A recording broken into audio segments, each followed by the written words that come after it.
Linear equation in two variables. सबसे पहली बात तो मुझे ये बताओ, लीनियर का मतलब क्या होता है? एक लाइन।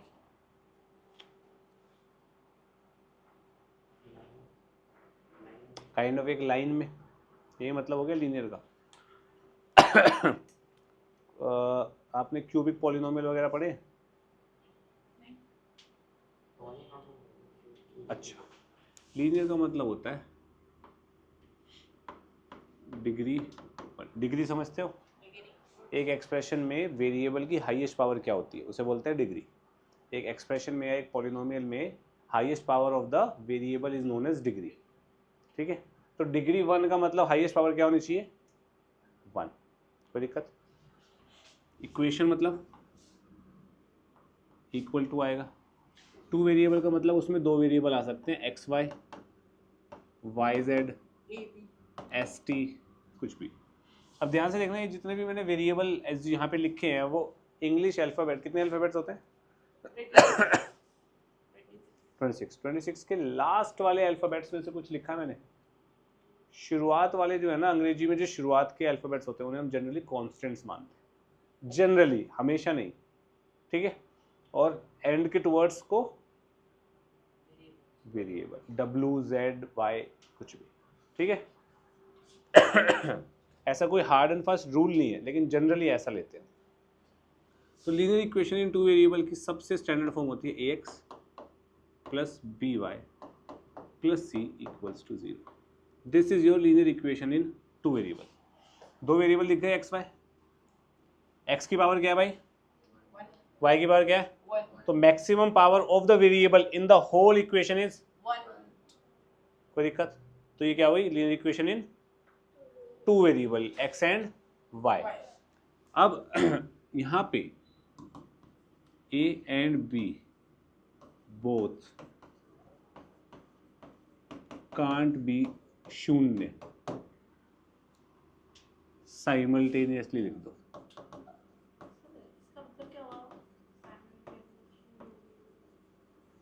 मतलब एक साथ ए और बी 0 नहीं हो सकते।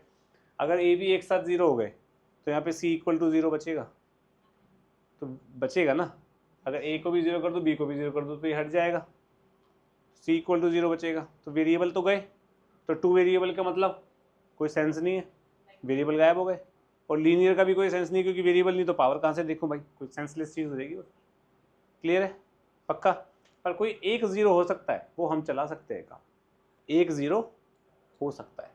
कहने का मतलब जैसे 2x minus 3y plus 4 equals to 0, ये इक्वेशन है। ये लीनियर इक्वेशन टू वेरिएबल है भाई, कोई दिक्कत नहीं है। यहाँ पे a की वैल्यू क्या हो जाएगी? कंपेयर करो, a इज 2, b कितनी होएगी? 3। गलत, -3। c कितना होएगा? +4। इजी। अब अगर मैं ऐसे ये लिख दूँ 3x प्लस 7 इक्वल्स टू 0, ये क्या है? Linear equation in one variable हो गई। ठीक है भाई, this is linear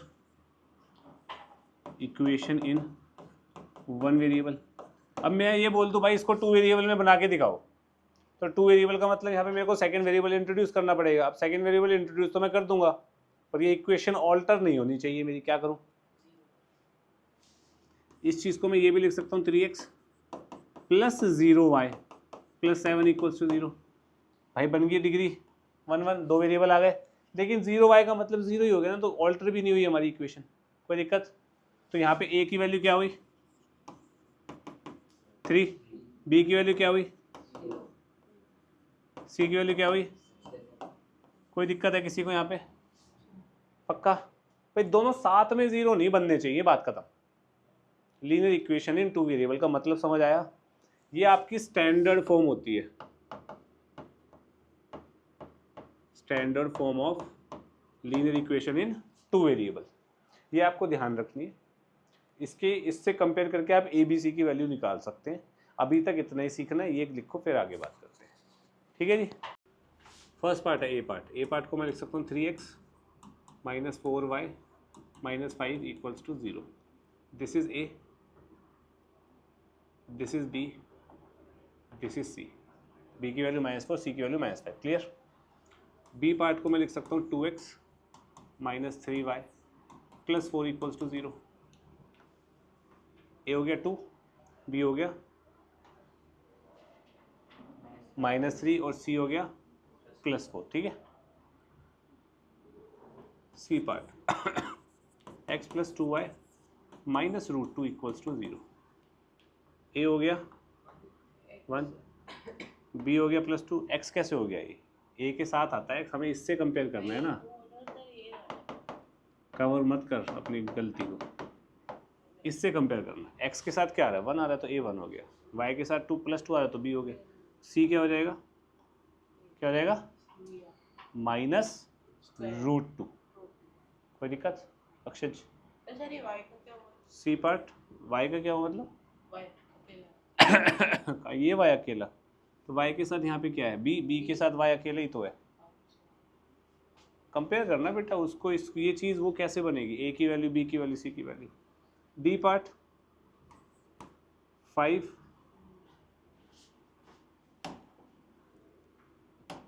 d part में मैं क्या ये लिख सकता हूँ 3x minus 5y minus 5 equals to 0 लिख सकता हूँ. a की वैल्यू, b की वैल्यू -5, c की वैल्यू -5. खत्म. ई पार्ट को मैं लिख सकता हूँ x/2 minus 3y plus 0 equals to 0, क्योंकि यहाँ कांस्टेंट टर्म नहीं है. तो a क्या हुआ यहाँ पे? 1/2. b क्या हुआ? -3 और c क्या हुआ? 0. समझ आई बात? x/2 को 1/2 इंटू एक्स भी तो बोलते हैं. f पार्ट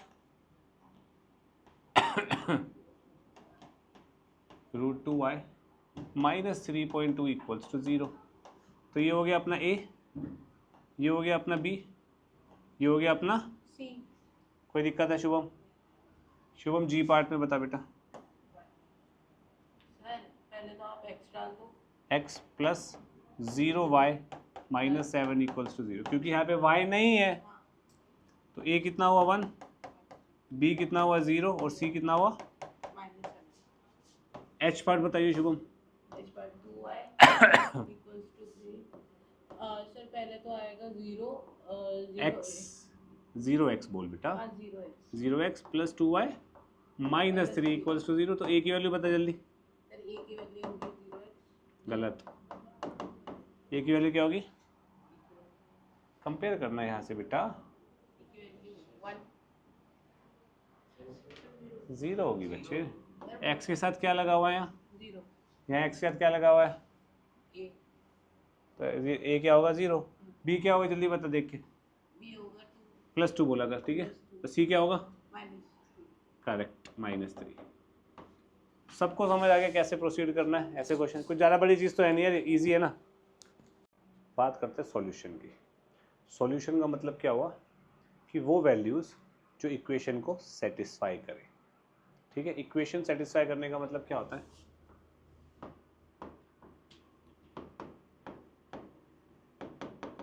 इक्वेशन सेटिस्फाई का मतलब होता है LHS इक्वल्स टू, बस इतनी सी कहानी है. ठीक है. तो एक एग्जांपल लेते हैं, जैसे कि 2x plus y is equals to 4 बोल देता हूँ मैं. तो मैं x को 1 रखता हूँ और y को रखता हूँ 2. क्या 1, 2 इसको सेटिस्फाई कर रहा है? Yes, 2 × 1 2 plus 2 4, 4 equals to 4, LHS equals to RHS. Satisfying. कोई दिक्कत? पक्का. मैं x को रखता हूँ 0, y को क्या रख सकता हूँ सेटिस्फाई कराने के लिए? राजवीर तूने ये कैसे बताया 4 होगा? तो तूने क्या किया? तूने जो भी मैंने नंबर यहाँ बोला तूने वो यहाँ डाल दिया और y निकाल लिया और तूने वो y बोल दी. ये किया ना. ऐसे ही सॉल्यूशन निकालते हैं सारे. 0,4 इसको सेटिस्फाई कर रहा है तो दिस इज ऑल्सो सॉल्यूशन. एक और हो सकता है. मैं y को 0 रख दूँ. बता. और यहाँ पे हम 2 चुप. या 2 आएगा. बिल्कुल सही. 2 × 2 4 प्लस 0 4 सेटिस्फाई हो रहा है. तो मैं कितने सॉल्यूशन निकाल सकता हूँ?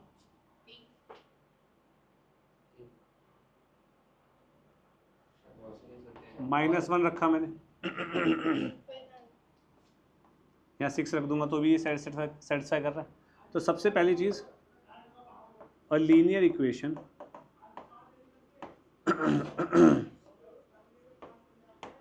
in two variable have infinite solution।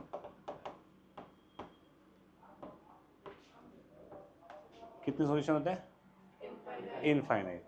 ठीक है, अब सॉल्यूशन सॉल्यूशन बोलते किसको है? अभी लिखना नहीं है। सॉल्यूशन का मतलब, सॉल्यूशन मीन्स ऑर्डर्ड पेयर। मैंने ऑर्डर्ड पेयर समझाया है ना आप लोगों को? ऑर्डर्ड पेयर, ऑर्डर्ड पेयर का यहाँ पे मतलब क्या है? पॉइंट। हमने ऑर्डर्ड पेयर पॉइंट की रेफरेंस में समझा था ना, ordered pair point satisfying equation, satisfying the equation. इतनी बात समझ आई? कोई बड़ी चीज़ तो नहीं लिखी मैंने, जो तुम्हें पता है वही लिखा है। अभी दोबारा सब एक्सप्लेन कर दूंगा मैं तेरे को। ये 2 पॉइंट समझ आए? To find the solution, solution find करने के लिए हम क्या करा, हमने क्या किया था राजवीर? कोई भी एक वेरिएबल की वैल्यू रखी, दूसरे की निकाल ली, दैट्स इट। कोई एक वेरिएबल की वैल्यू कुछ भी रखो यार, 0 -7.9 -99/3, कुछ भी जो तुम्हारा मन है, और दूसरे वेरिएबल की निकाल लो और उसे पॉइंट फॉर्म में लिख दो। समझ आई बात? To find the solution substitute value of one variable and find the corresponding value of other, that's it। ठीक है, इतने 3 स्टेप में आधा चैप्टर खत्म हो गया। क्लियर है? कोई बड़ी चीज़? अब मेरे को सिर्फ अक्षर जवाब देगा, वो घड़ी की तरफ देख रहा है बार बार। अक्षर, मेरे को इसका एक सॉल्यूशन बता, इन चारों के अलावा। -2 और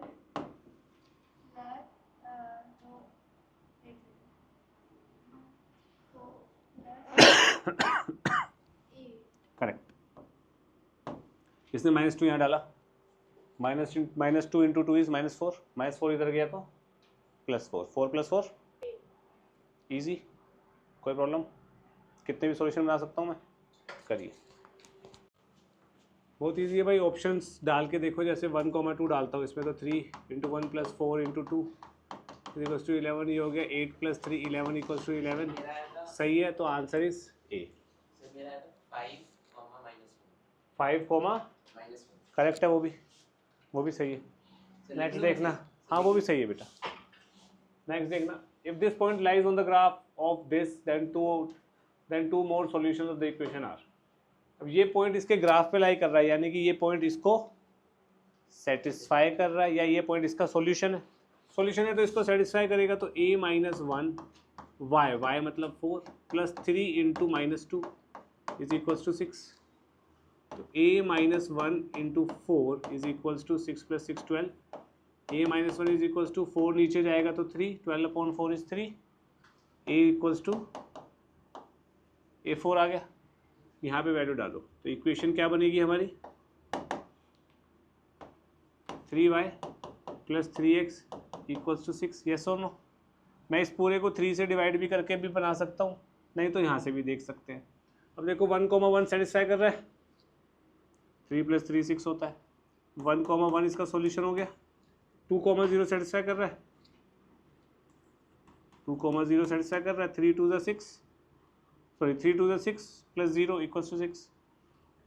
ये पार्ट आंसर हो गया। इजी, पक्का। नेक्स्ट,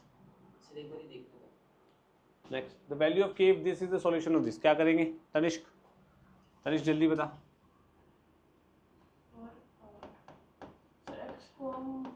3 डाल देंगे और y को 1 डाल देंगे, तो k की वैल्यू कितनी आ गई? खत्म, इजी। अक्षय, नेक्स्ट क्वेश्चन बता बेटा। y varies directly as x। देखो अब ये देखो, ये क्वेश्चन थोड़ा सा अच्छा, y varies directly as x। ऐसे ये डायरेक्टली प्रोपोर्शनल का साइन पता है आप लोगों को? नहीं, ठीक है। y वेरीज डायरेक्टली मतलब x एज विद x का मतलब ये होता है, आपने वो पढ़ा था 8th क्लास में, वेरिएशन एंड प्रोपोर्शन करके था कोई chapter, direct proportion, inverse proportion. तो डायरेक्ट प्रोपोर्शन यही तो होता है, पर जैसे जैसे x बढ़ेगा वैसे वैसे y, जैसे जैसे x घटेगा वैसे वैसे y। डायरेक्ट प्रोपोर्शनैलिटी का साइन हटता है तो एक कांस्टेंट का साइन आ जाता है, ये पता है? नहीं पता तो ये ध्यान रखना, एक फैक्टर से ही बढ़ता है ना कोई चीज़, ठीक है। तो जब x y की वैल्यू 12 है, x की वैल्यू 4 है, डाल दी मैंने, तो k की वैल्यू कितनी आ गई? 3। 12/4 3, ठीक है। अब इस 3 को मैंने यहाँ इस इक्वेशन में डाल दिया, तो क्या बन गई equation? y is equals to 3x। कोई दिक्कत? y इक्वल टू 3x किस में आ रहा है? Value of y when x is 5, x को 5 रख देंगे तो 5 into 3 is equals to y। कितना हो गया? इजी, सोच लीजिए शुभम। नेक्स्ट, इधर देखिए, this is a good one. How many solution of the equation this are there on a number line. एक नंबर लाइन पे इसके कितने सॉल्यूशन है? ध्यान से देखते हैं, थोड़ा सा कंसेप्चुअल भी है ये क्वेश्चन। पेन रख के यहाँ देखो, इसको सॉल्व करेंगे तो x इधर जाएगा तो 2x minus x is x, +1 है, ये इधर जाएगा तो -4, x की वैल्यू -4 आई, ठीक है। अब रियल नंबर लाइन पे x -4 कितनी बार होगा? रियल नंबर लाइन पे x -4 एक ही बार होगा। क्लियर? पक्का? सोच लो, ठीक है ना। लेकिन ग्राफ में x -4 के साथ कुछ और भी आ सकता है, कुछ भी आ सकता है भाई। यहाँ पे आंसर x है -4, ठीक है। अब -4 के साथ y क्या है अपने को पता नहीं, और y इस इक्वेशन में भी नहीं है। तो अच्छा चलो इसको ऐसे समझो, x इक्वल टू -4 इसका एक सॉल्यूशन हुआ, तो x इक्वल टू -4 यहाँ से ये सही आ गया, ठीक है। अब आगे की कहानी, अक्षर तो लिखने में ध्यान रखता है, समझने पर लगा ध्यान। आगे कहानी, ये एक लीनियर इक्वेशन है, x + 4 = 0 बन गया, -4 को इधर ले आया। मैं इसको लिख सकता हूँ x + 0y + 4 = 0, यस और नो। अब मैं y को यहाँ पे कुछ भी डालूँ, 1 2 3 0 5 कुछ भी डालूँ, ये हैम्पर नहीं करेगा ना मेरे सॉल्यूशन को, नहीं करेगा ना। तो अगर मैं x को -4 रख रहा हूँ तो मैं क्या y को 0 रख सकता हूँ? यस। x को -4 रख रहा हूँ तो क्या y को 1 रख सकता हूँ? यस। -4 + 4 0 हो गया। x को -4 रख रहा हूँ तो क्या y को 2 रख सकता हूँ? यस। तो x को -4 रख के मैं y को एनी नंबर रख सकता हूँ। बात समझ आ गई? x = -4 and -4 anything can be the answer, क्योंकि ये y पे डिपेंडेंट ही नहीं है, y यहाँ पे आ ही नहीं रहा, तो y के को मैं कुछ भी रखूँ वो 0 ही देगा अपने को। कोई दिक्कत है अविनाश? शुभम सोच ले एक बार और। ड्रॉ की बात हम सीखेंगे बेटा, ये टेंशन मत ले, ये हम सीखेंगे, लास्ट टॉपिक है। नेक्स्ट, इस क्वेश्चन में क्या करेंगे? क्या बोल रहा है? x + 2y = 8, which represent point on x axis. x axis पे कौन सा कोऑर्डिनेट 0 होता है राजवीर? x एक्सिस पे कौन सा कोऑर्डिनेट 0 होता है? ऑर्डिनेट 0 होता है, y कोऑर्डिनेट 0 होता है ना x एक्सिस पे। y को 0 डाल दो, तो x कितना आएगा?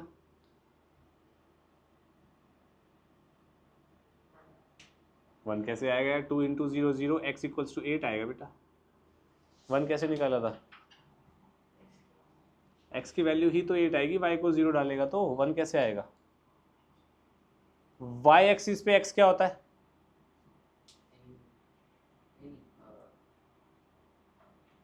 y एक्सिस पे x क्या होता है? x coordinate. x को 0 रखेंगे तो y क्या आएगा? सब चुप, अक्षर बताएगा।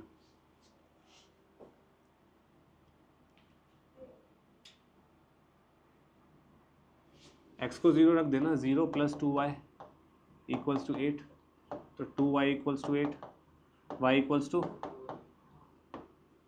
8,0 एंड 0,4 पॉइंट हो गया। ये कौन से एक्सिस पे है? एक्स एक्सिस ये, बात समझ आ गई? एक्स एक्सिस पे हमेशा क्या जीरो होता है? एक्स एक्सिस पे हमेशा क्या जीरो होता है? ऑर्डिनेट। वाई एक्सिस पे हमेशा क्या जीरो होता है? क्लियर? चेहरे पे शंका है, बोल नहीं रहे हैं पर सर। या फ्रैंकली बोलना, मैं कौन सा तेरे को पत्थर मारूंगा तू मेरे से डाउट पूछेगा तो। अरे वाह। और दूसरे का समझ आना ना समझ आना तुम्हारे समझ आने ना समझ आने के इर्रिस्पेक्टिव होता है। अपने से मतलब रखना है सबने। नहीं आया तो सीधा हट जा, सर नहीं आया बता। बोल। 0 + 2y कैसे हुआ? मैंने x को 0 रखा और y निकालना है। x को 0 रख दे इक्वेशन में, x को 0 रख दिया, y निकल गया। Y ऐसे ही तो आया सॉल्यूशन निकालते हैं। y आया इस इक्वेशन में डाल के। और x को वहाँ 0। हाँ, क्योंकि y एक्सिस पे x 0 होता है, हमें एक वैल्यू पता लगे दूसरी निकाल ली। x एक्सिस पे y 0 होता है तो मैंने यहाँ पे y को 0 डाल दिया तो x 8 आ गया। ठीक है, पक्का? Tanishq next. 2 years later a father will be 8 years more than 3 times the age of the son. Age of father को x माना है, एज ऑफ सन को y माना है। 2 years later फादर, अगर फादर की आज की एज x है तो 2 साल बाद क्या हो जाएगी? ऑब्वियसली 2 साल बड़े हो जाएंगे भाई अंकल।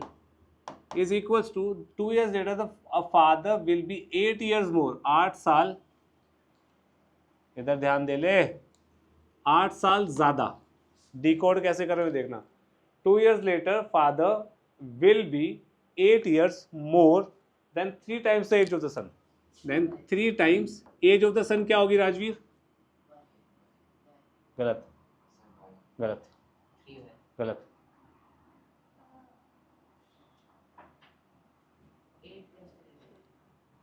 गलत। y + 2। भाई करंट एज लड़के की क्या है? y। 2 साल बाद क्या होगी? भाई तुम आज 13 साल के हो तो 2 साल बाद 15 साल के होगे ना यार, तो 2 साल बाद की बात हो रही है भाई। इसको सॉल्व कर लो अब बस। ये हो जाएगा x + 2 = 8 + 3y + 6, तो इसको लिख दो 3y + 2 चला गया तो 4, 12 = x, तो 3y - x + 12 = 0। इसको मैं इधर ले गया। Answer is this. इजी।